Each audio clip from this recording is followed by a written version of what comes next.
Oh, hello there. So, you must be waiting for chapter 20. Well then, let's see, December, January, February, March, April, May.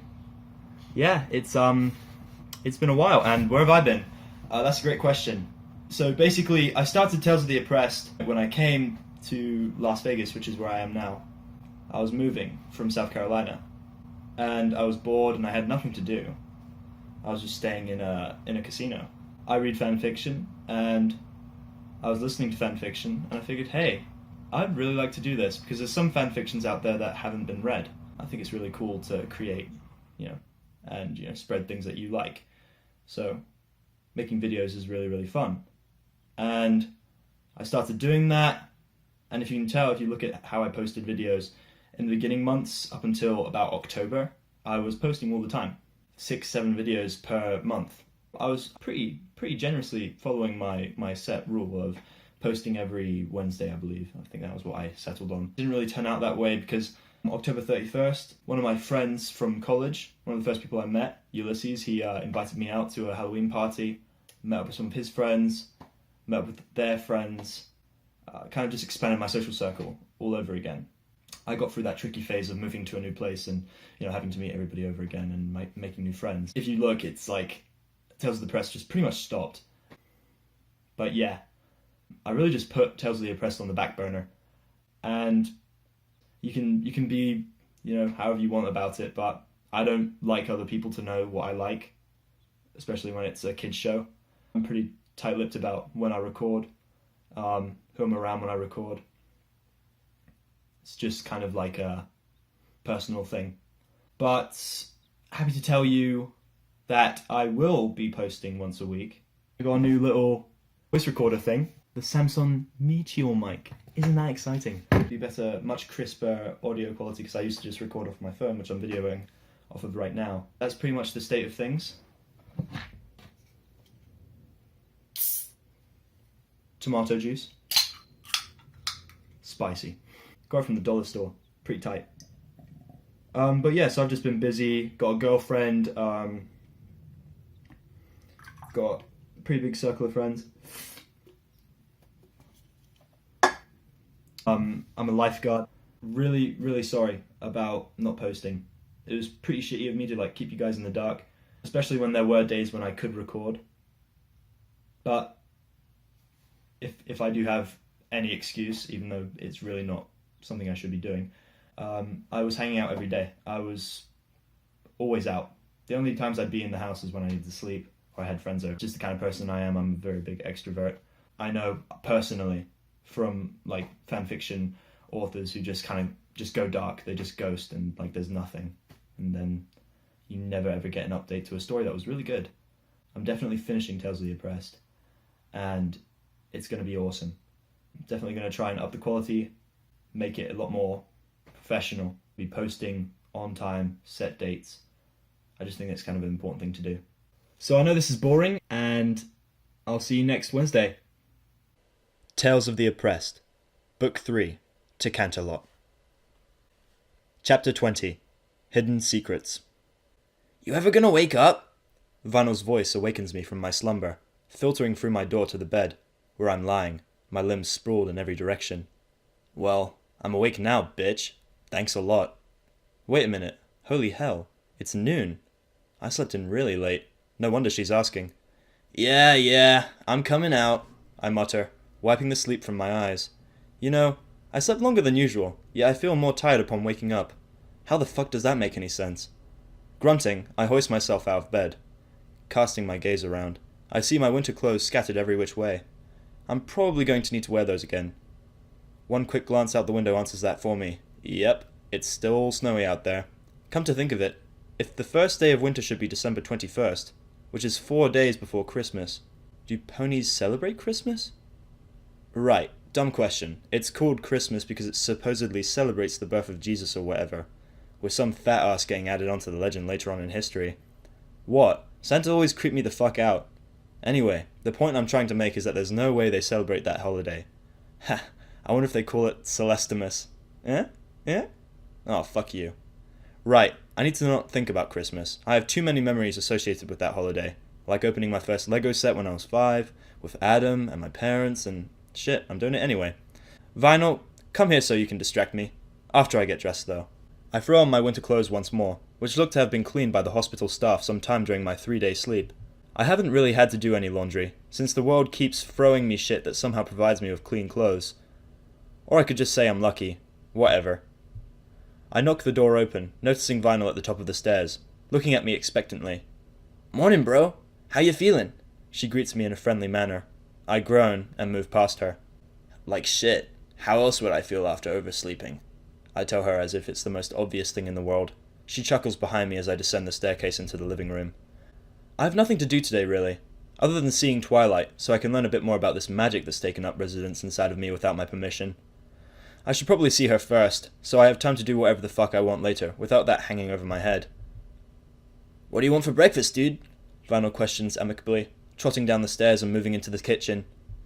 "Hell if I know. Just do whatever. I'll eat anything you make," I say apathetically, waving my hand. I guess I'm waiting for breakfast before I go anywhere. There goes another bit. Sheesh. "Alright, I guess I'll throw together a fruit salad or something," Vinyl responds, and then the sound of drawers opening and closing sounds from the other room. Huh, fruit salad again. Nothing wrong with that, I suppose.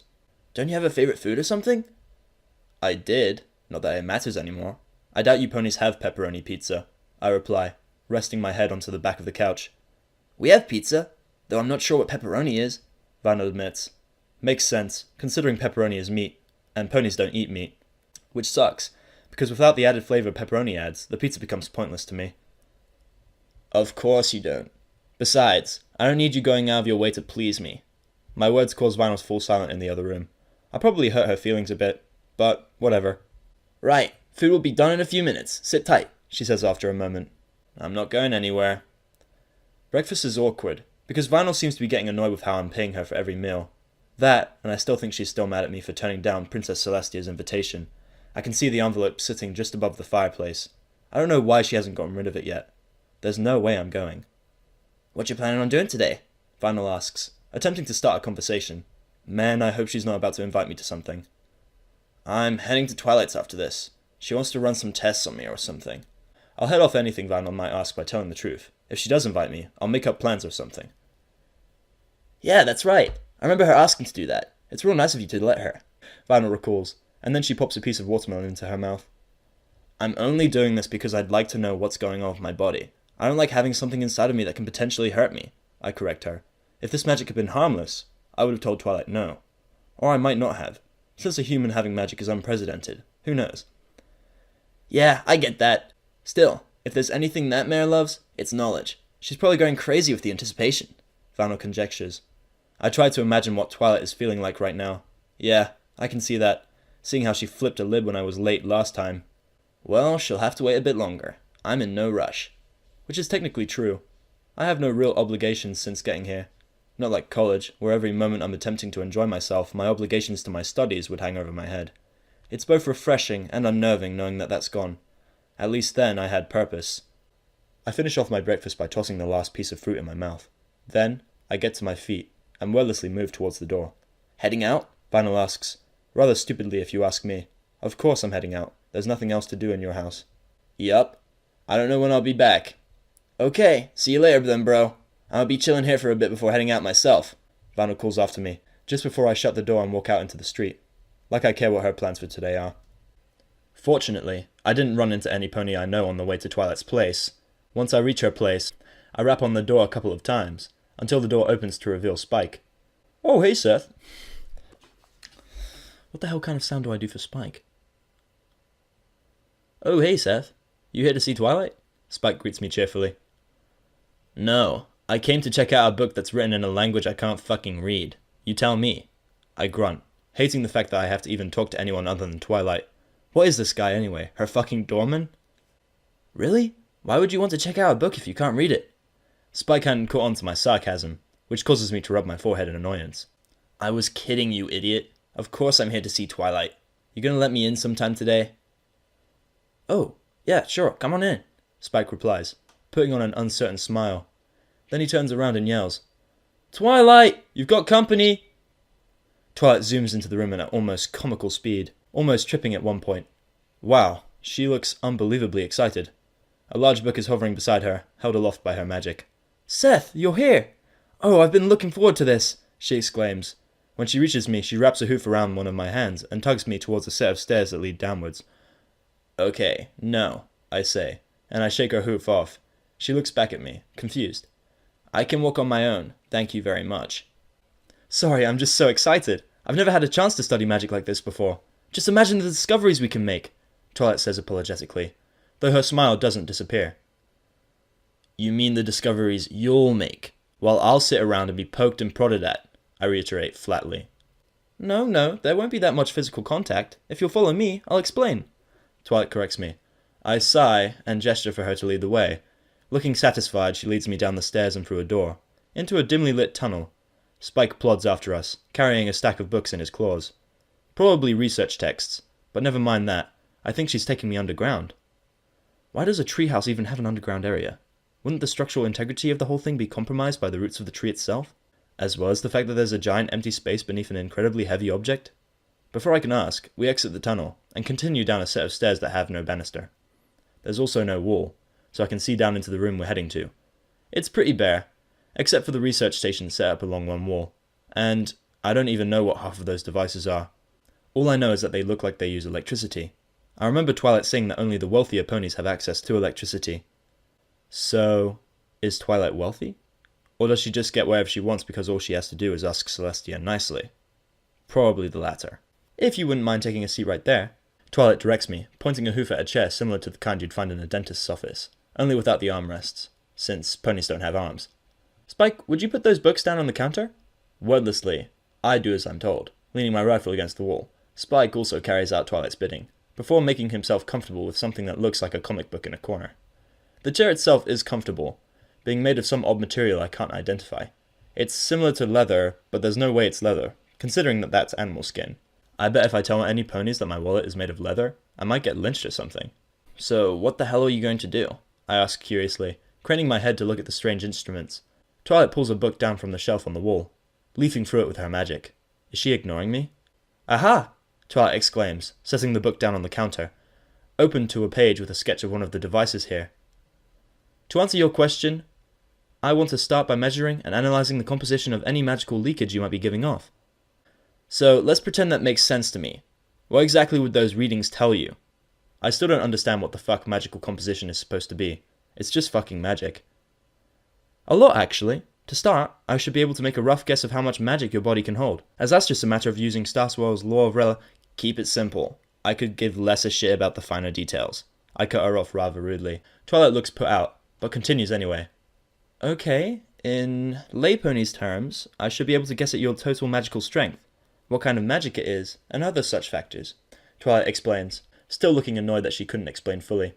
"Right, I still don't fully understand. Do whatever you're gonna do so I can get out of here." A sudden thought strikes me as I finish talking. "If any of these tests hurt me, I'm gonna knock you the fuck out." "Please, Seth, none of these tests will hurt. Now be still. I have to attach the cables," Twilight assures me.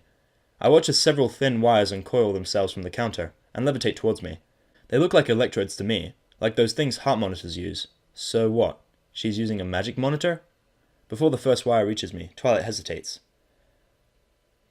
Seth, do you know what your magical core is?" "My magical what now?" "Magical core. It's the place where your magical power is channeled from your mana nucleus to the outside air. For unicorns like me, our magical cores are in our horns, and our mana nucleus is just below the base," Twilight clarifies, tapping her horn with a hoof. "Hell if I fucking know. I don't even know I could use magic until now." Honestly, like I'd be able to make sense of all these terms she's throwing at me. I wish there was a book I could read about this, one that I can actually understand, that is. I really need to know how to read equestrian. Perhaps I can visit some pony who has experience in teaching equestrian, like Chair Lee. That can happen later though. Try and think back to when you used it, in the forest. Did it feel like your magic emerged from somewhere? You can usually feel it passing through your core, Twilight urges me. That gets me to think. That magic came to me right as the Scorpius was closing in on Rainbow, and, hang on, that pressure in my chest. I can feel it even now, though it's so low right now, it's more like a dull throb that I'd never have noticed if I didn't know what I was looking for. "Now that you mention it, it's probably right here," I tell her, indicating my sternum with the thumb. "Alright then, I need to get a cable attached there, so remove your shirt, please, Twilight requests, the cable in question hanging in the air just in front of me. That gets me to cock an eyebrow at her. She doesn't seem to see anything wrong with her question, seeing as how she's looking at me expectantly. I don't really like exposing myself. I did it for Rarity because she had to take measurements, and Twilight can't take measurements unless those electrodes come into contact with my skin. Fuck. I slip out of my jacket and sling it over the back of the chair, soon doing the same with my shirt. I shiver somewhat at the change in temperature. It's rather chilly down here, so I hope this doesn't take too long. Twilight positions the electrode on my sternum, while waiting for an answer.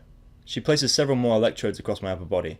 Then she presses a few buttons on a strange machine into which the cables feed. It whirs to life, several lights on the side of it flashing different colours. She proceeds to hook up another machine into the first one I mentioned, only this one looks a little like a seismograph. It starts taking readings by marking squiggly lines onto a paper that has several equestrian characters written onto it into a regular pattern. I assume it's a chart of some kind. Oh wow, I'm already picking up some leakage. And what does it tell you? Just a moment, Twilight says, watching the graph. I do the same, noticing how the lines fluctuate. They go from being high and wide to being small and thin, and vice versa. This seems to occur at irregular intervals. Your magic power is extremely unstable. I don't know how to classify this. The fuck does that mean? I'm a bit worried. Will this magic end up killing me after all? I'm not sure. At its lowest, you've got less magical power than a young unicorn filly, while at its highest, you have more power than I do. Fascinating, Twilight tells me. She looks to be concentrating really hard, but to the point where it looks like she's enjoying herself. I can never understand these scientific types. Get to the point, unicorn. Well, I don't have enough information to make a decent hypothesis yet. If you'll just let me take a few more basic readings, I might be able to come up with something, Twilight admits, looking at me hopefully. Do it. I did pay attention in my health class, unlike the rest of my class, so I can provide you with some information, I said. I said I wouldn't tell her anything about humans, but at this point, I'll relent slightly, since it's my own health that's at stake. Like what? Twilight asks excitedly, as she digs out what looks like a stethoscope. Really? Following that, she pulls out a few other medical measuring tools. Why does she even have these? I can tell you what the average human vital signs are supposed to look like. That way you can tell if this magic is having any adverse effect on me. God damn, I feel like I'm back in a lab science class. Only this time, I'm the research subject. That would be excellent. Do you know your average heart rate? Twilight is already getting ready to place the stethoscope on me, but she stops and then looks sheepish. And where is your heart? I clap a hand over my heart to let her know. Right there. As for the average human heart rate, it's generally about 60 to 100 beats per minute while resting. As for me, my blood pressure is always higher than normal, so mine should be around 110. Yeah, imagine the shit my parents gave me whenever I would have one of those energy drinks. They tasted good, but they had the potential to give someone with blood pressure as high as mine a heart attack. Fascinating. Your heart beats much faster than ours. When resting, ours is about 36 to 42 beats per minute. Now then, let's see. Twilight stops talking, to press the freezing cold stethoscope over my heart. After a few moments of dead silence, she takes it away. You said 110, right? Yeah, I did. What of it? Something in her tone makes me anxious. I'm reading about 122, Twilight reveals. I tense up at that. 122 beats per minute? That's ridiculous, especially for a resting state. That can't be right. You must have miscounted. Check it again, I order her. Twilight wrinkles her brow indignantly, but does as I say. Still around 120. Check it again. Seth, I'm certain I haven't miscounted. Are you sure 110 is your average? Twilight says, setting the stethoscope aside. Of course I'm sure. I always ask whenever I go to the doctor's office. It shouldn't be this high. I'm actually starting to panic somewhat. Think, Seth, what does a high heart rate mean? It could be a heart attack, or worse, coronary artery disease. Maybe I'm overreacting, but a heart rate like this isn't normal. Well, do you feel any pain or discomfort? Twilight questions me worriedly. I pause and take a moment to focus on the sensations I'm feeling right now. Okay, nothing seems out of the ordinary except for that pressure in my sternum. But that's related to my magic. No, I'm not, I confess. Then I assume that your magic is having some kind of effect on your body, Twilight hypothesizes, pulling out another measuring tool. For a small period of time, I guide Twilight through checking the rest of my vitals. The result of the tests are alarming. I'm breathing marginally slower than normal, though I don't feel any different. So maybe it's just that I'm able to take in more oxygen than before, for whatever reason. My body's temperature is sitting at 100 right now, but it doesn't feel like I have a fever. Lastly, my blood pressure is higher than it should be as well.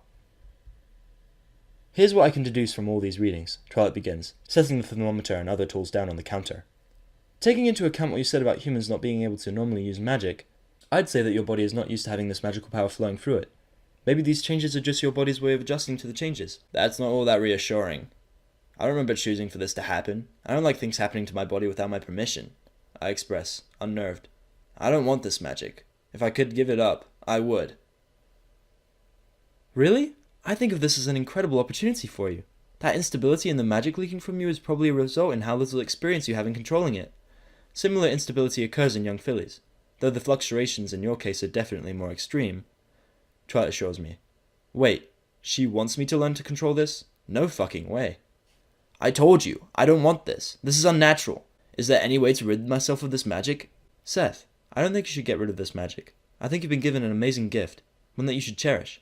I don't give a fuck what you think. All I know is that humans aren't meant to have magic. I was fine being completely weak, I tell her honestly. Twilight's ears flatten at the bluntness of my words. Then her eyes narrow.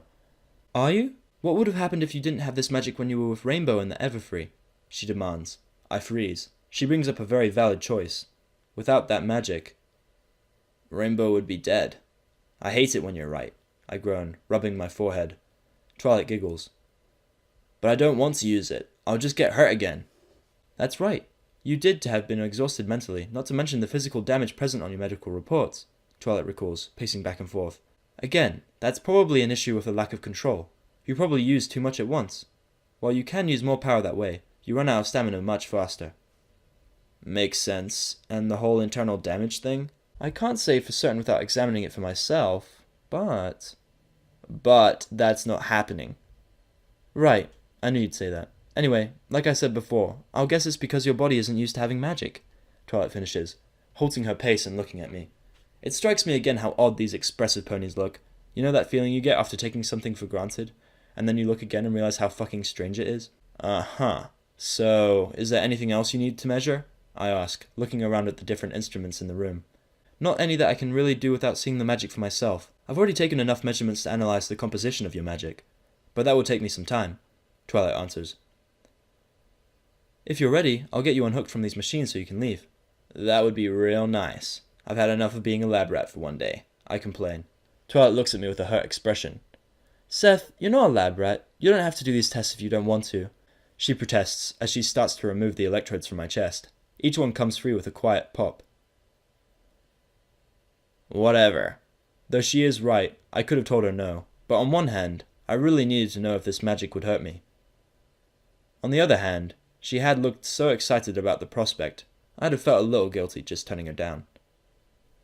Once I'm free from the machines, I put my shirt and jacket back on, and then grab my rifle from where it's leaning against the wall. Now I should be thinking about what else I'm doing today. Maybe I'll go grab Apple Bloom from school again. Or find at RainbowDash and shoot the shit or something. I don't even know. There's also the fact that I want to learn to read, so maybe I should visit the school. Seth, can you come visit me tomorrow? We should probably measure any potential changes in your vitals, and we haven't just talked to one another over tea in a while, Twilight suggests, and then she gives me a pitiful look. Really? Did she really just try to guilt trip me into coming back to see her? If I feel like it, I respond honestly, and her face falls a little. What? I'm still not convinced that the only reason you even talk to me is because I can make you rich if I tell you enough about humans. Twilight protests immediately as I walk back up the stairs to the main level. What? How can you say that? I want to be your friend, Seth. Why do you make it so hard? And what does the personal student of the Solar Princess or whatever hope to gain from a friendship with a lowly being like myself? I shoot back at her as we pass into the main library. That's absurd. I don't think of you as being beneath me. I never have. Besides that, you don't go into a friendship based on what you hope to gain from it. That's not real friendship. Yet 99.9% of friendships are indeed formed in that way. Tell me I'm wrong. That's... Twilight now looks distraught. No doubt because she's seeing the truth in my words. You can't. There's no way you can convince me that isn't how things are. So do yourself a favor and quit trying to befriend me. I'm not going to believe you're genuine. I lay it out to her as plain as possible, and then I get the saddest expression I've seen from her since I met her. I'll prove it to you somehow, she says softly, just as I open the door to leave. I give her one last glance, and then I scoff and leave the building, shutting the door behind me. Huh. Looks like Rainbow and her team have been busy. I can see grey clouds rolling in, casting part of the town into gloomy shadow. I guess it's going to be raining soon. I start walking away from the library, but I don't know where I'm going yet. What should I do? I guess finding Rainbow is out of the question, since those clouds apparently can't move by themselves. I guess I'm going to the school. That way I can see Apple Bloom and talk to Charlie about finding someone to help me learn how to read. The town is pretty busy right now, since I think it's around lunch for every pony, if the lunch hour is similar to how it is in my time. There are ponies all over the place, though I don't recognize most of them. At least, not until I run into Vinyl in the square, on my way to the schoolhouse. She's got her shades on, as well as a set of saddlebags, but none of her equipment is with her. Odd. I was under the impression that she doesn't leave her house unless she has a gig. "Sup, bro?" Vinyl calls, putting on a grin. She trots over to me, and then falls into step with me as I pass by her. Good for her, because I'm not going to stop what I'm doing for her. Just found out my body doesn't like this magic being inside of me. I explain. Whoa, is it, like, bad for you? Vinyl sounds worried, but I can't really read her expression with those shades on. Hell if I know, I'm no scientist. Twilight is, and she doesn't know enough about humans to tell me either way. As I'm talking, I realize that it's barely past 1 in the afternoon. There's no way school will be out this soon. Ugh, so I have time to kill, and nothing to do. Oh well, maybe I'll go anyway, and see if I can catch them at recess. Or maybe Charlie will let me sit in. If they're studying history, I might actually get something out of it. Oh, well I hope you'll be alright. Can't do without my best assistants now, can I? Vinyl soon sports a grin, somehow still managing to make a joke out of this. You mean your only assistant? I correct her dryly, not really finding her joke funny. This only seems to encourage her. That's why you're the best! She proceeds to laugh at her own joke, while I roll my eyes. Just as we're getting closer to leaving the square, some pony else pays us a visit, in the most unconventional of ways. The only warning we get is a panicked yell that slowly rises in volume until we look up to see something hurtling our way. Instinctively, I duck beneath the flying object, so that it passes over my head. Looking up, all I can see is a flash of grey and yellow, right before it crashes into a market stall. The stall is shattered to pieces, apples flying everywhere. One of the apples actually hits me in the head, which makes me recoil. The proprietor of the stall, which was none other than Applejack, is sent rolling end over end along with the offending Pegasus pony that had collided with her. Oh no! Vinyl moans, face hoofing next to me. I'm holding the apple that hit me as I look at the destruction caused by a certain clumsy mare. Well howdy there, Derpy. Fancy you dropping in. Applejack grunts from underneath Derpy. Derpy gingerly gets to her hooves, snuffing adorably and rubbing her head. Hi Applejack, sorry, the wind is bad up there. Derpy greets Applejack apologetically, pointing a hoof at the sky, where the storm appears to be getting closer. Then she notices the stall she shattered. Oh, I'm so sorry. I'll pay for repairs, I promise. Nah, don't worry about nothing, Sugar Cube. It were an accident. Nothing major. Applejack assures her, picking up the apples that had scattered everywhere and placing them in a basket. But, Derpy protests, if you really want to help, you can help me wash these apples in the stream later, Applejack suggests. Derpy smiles and then nods enthusiastically. I will, but first I have to deliver these messages to... Derpy takes a moment to flip through several sealed envelopes in her saddlebags. Twilight Sparkle, Filthy Rich, and Final Scratch. You have a letter for me? Vinyl calls out, at last making her presence known to those two. I have time to kill anyway. I might as well follow her. Oh, Miss Scratch! Derpy exclaims, turning around. Howdy, Vinyl. Applejack greets her as well. Looks like I don't get greeted. My thought is immediately interrupted when I get an armful of happy grey pony. Seth, it's really nice to see you. Apparently, I remark, somehow managing not to fall over with Derpy draped over me. When she finally gets enough of me, she hops back down, smiling at me, her eyes all over the place as usual. I notice Applejack looking at me strangely. Here you go, Miss Scratch. One letter for you, courtesy of an erratic tune, Derpy says, hooving an envelope to Vinyl, who takes it curiously. Erratic? Huh. I met him once when he showed up to one of my gigs, Vinyl relates, opening the letter with her magic. I think he was from Canterlot. What does a Canterlot pony want with you? I ask curiously. Canterlot is where the princesses live, right? So that means they must be surrounded by the upper class, in stark contrast to any pony in this town except for maybe Filthy Rich and his family. One sec, bro, Vinyl tells me as she unfolds the letter. Derpy, Applejack and I exchange curious looks as we wait for Vinyl to read the letter. It only takes her a minute. Over the course of that minute, her expression changes from curious to pensive and then to ecstatic. No way, this is the greatest thing ever. What? The three of us ask almost simultaneously. You should probably read it, since I plan on taking you with me, Vinyl says, passing the letter to me. Wait, where am I going and why? Taking the letter, I'd look at it, and then I remember something important. Vinyl, I can't read. Vinyl pauses, and then she face hoofs again. Right, my bad, dude. Give me that back then, and I'll read it to you. This is why I need to learn to read. I don't want ponies to have to keep reading things to me. It's demeaning. Vinyl clears her throat and begins. Dear Vinyl Scratch, You may remember me from your performance on the 23rd of last month, when I was on the vacation in Ponyville. I was impressed by the unique musical selection you employed during said performance, as well as the skill you showed in performing each song. I believe your skills are a perfect fit for my own establishment, and I would be honored if you would visit me at my nightclub in Canterlot for a performance or two. I am willing to pay you 200 bits for each performance. If you are interested, please reply and or visit me at my nightclub, at the address printed on the envelope. Wow, you get to go to Canterlot? I've always wanted to go, Derpy exclaims in awe. Applejack nods in agreement. I've been a few times. It's fancy as all gets, but it ain't for me, Applejack relates. Well, lucky for her. While she's going to Canterlot or wherever, I'll be out of a secondary source of income, and I'll be forced to find another job to keep myself. Wait a minute. Did you say you're bringing me too? I question her. Vinyl nods, and I get enraged. I told you, there's no way I'm going to Canterlot. I don't have the money to go to a place like that. I need my assistant, Seth. Someone has to help me get all my stuff to the venue, Vinyl reminds me. I'll pay for you, don't worry. Applejack winces at Vinyl's words. Vinyl realizes a second later what she said, as I get angrier. What? No! If I wouldn't let Princess fucking Celestia pay for my passage, what the hell makes you think I'm going to let you do it? I yell at her. Vinyl recoils, but I'm not done. How many times do I have to tell you ponies not to do me any favors? Sorry, dude. I forgot you have this aversion to any sort of kindness, Vinyl retorts sarcastically. If you're gonna be such a pain in the flank about it, I'll take the costs out of your pay. Now, you coming or not? Yeah, as long as I see you take the costs out of my wages. I won't let you pull one over on me. I relent, but I still eye her suspiciously. Vinyl nods and smiles in satisfaction. Good. Now then, we'll be leaving tomorrow morning, so be packed and stuff by tonight, Vinyl informs me. I need to get going, since I have to prepare as well. Right, like I have any possessions to really bring, I comment. You should ask Rainbow if she wants to go, Applejack rejoins, looking pointedly at me. I know she's been thinking about heading there to see a Wonderballs show.